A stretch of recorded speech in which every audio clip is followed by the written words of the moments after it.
Title पढ़कर, thumbnail देखकर अगर यहाँ आए हो तो मतलब कहीं ना कहीं बैकलॉग्स बनाकर बैठे।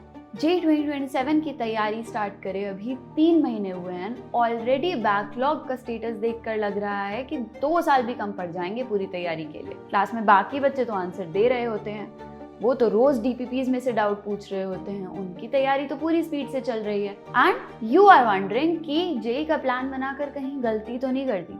इससे पहले सेल्फ डाउट में चले जाओ, खुद पे डाउट करने लगो। होल्ड ऑन, सबकी तैयारी ऐसी ही होती है। बैकलॉग्स होना टोटली नॉर्मल है। Trust me, it is a part of the process. Backlogs की वजह से जेईई नहीं रहेगा, बट हाँ, अगर अभी उन्हें इग्नोर कर दोगे तो जरूर जेईई रह जाएगा। सो लेट्स टॉक अबाउट किस टाइम पे क्या करना है ताकि पुराना और नया सिलेबस साथ साथ चलता जाए, एंड एज ऑलवेज बिना किसी स्ट्रेस के। सबसे पहले बैकलॉग किस चीज का है वो डिफाइन करो। डिटेल में लिखो किस टॉपिक की अभी थियोरी बची है। And remember, topic not chapter. Chapter के कुछ टॉपिक्स तो अच्छे से किए होंगे, वो टॉपिक्स दोबारा अभी नहीं करने। सो जिन टॉपिक्स की थियोरी अभी समझनी बची है वो लिखो। फिर लिखो किन टॉपिक्स की अभी बेसिक क्वेश्चंस की प्रैक्टिस नहीं हुई, एंड फाइनली किन टॉपिक्स या किन चैप्टर्स के मुश्किल क्वेश्चंस प्रैक्टिस करने बचे हैं। इस तरह से you will have a list of everything you have to do. हर टाइम एक लिस्ट मेंटेन रहनी चाहिए बैकलॉग्स की, जो होता जाए हटाते जाओ, जो रहता जाए उसमें डालते जाओ। बट अब एक इम्पॉर्टेंट क्वेश्चन आता है कि मैम उन टॉपिक्स को कहाँ डालना है जो थ्योरी तो समझ आ गई थी जिनकी, लेकिन क्वेश्चंस करने बैठते हैं तो हिलते नहीं हैं। बच्चे, ये आंसर करने के लिए सबसे पहले ये बताओ कि जब उन क्वेश्चंस के सॉल्यूशंस देखते हो तब समझ आते हैं। अगर सॉल्यूशंस में ही फुल क्लैरिटी नहीं होती तो मतलब अभी कॉन्सेप्ट्स वीक हैं। एंड अगर सॉल्यूशन तो समझ आ जाता है पर अप्रोच खुद से नहीं सोच पाते, देन अभी प्रैक्टिस में कमी है। सो इस हिसाब से उस टॉपिक को अपनी लिस्ट में कैटेगराइज करो। बट अब ये पुराने टॉपिक्स कवर कब करें? देखो, पहले थोड़ा कम पढ़ा है तो अब थोड़ा ज्यादा तो पढ़ना पड़ेगा। सो हर वीक के टारगेट सेट करो कि नए टॉपिक्स के साथ साथ ये 2-3 पुराने टॉपिक्स भी कवर करने हैं। एंड अगर आपका बैकलॉग बहुत ज़्यादा इकट्ठा हो गया तो ये 2-3 टॉपिक्स से नंबर बढ़कर 5-6 टॉपिक्स भी हो सकता है। बट रिमेंबर कि पुराने के चक्कर में नया सफ़र नहीं होना चाहिए।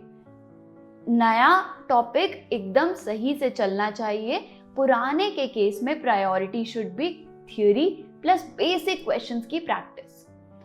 इतना तो मिनिमम करना ही है। अगर मुश्किल क्वेश्चंस की प्रैक्टिस अभी थोड़ी कम भी रह जाए तो कोई बात नहीं, हम बाद में कर लेंगे। लेकिन अगर थ्योरी और उनकी बेसिक एप्लीकेशंस में दिक्कत होगी तो फिर नए जो रिलेटेड टॉपिक्स होते हैं वो समझने में दिक्कत आएगी, एंड तब वो सारा इकट्ठा होता जाएगा। सो ये सब करना है आपको। एटलीस्ट थ्योरी और क्वेश्चंस तो प्रैक्टिस करने ही है, बेसिक एग्जाम्पल्स तो करने ही हैं। बट मैम, ये सब करना कहाँ से है? इस टाइम पे इन टॉपिक्स को कहाँ से करना चाहिए?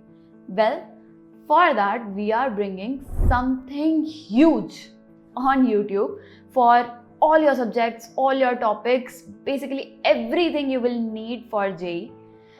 Excited? Me too. So सारी details will be shared on Friday. Link description में है, reminder on कर लो. Trust me, you do not want to miss this. So बच्चे, अब सब sorted है, अब कोई excuse नहीं चलेगा. See, no one is perfect. You do not have to be perfect. मेरे टाइम पे भी जब मैं प्रेप कर रही थी तब मेरे कुछ ऐसे इनऑर्गेनिक के चैप्टर्स थे जो मैंने पहली बार जेईई एडवांस से 1 महीना पहले किए थे।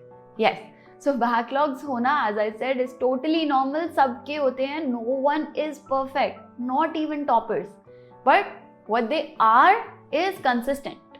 सो एक प्लान के साथ बस करते जाओ बिना रुके। Trust me, you will see the results in the end. And I know अभी भी आपके बहुत सारे क्वेश्चंस हैं about handling your backlog. So comment करो अपना question and we will try to answer as many of them as we can.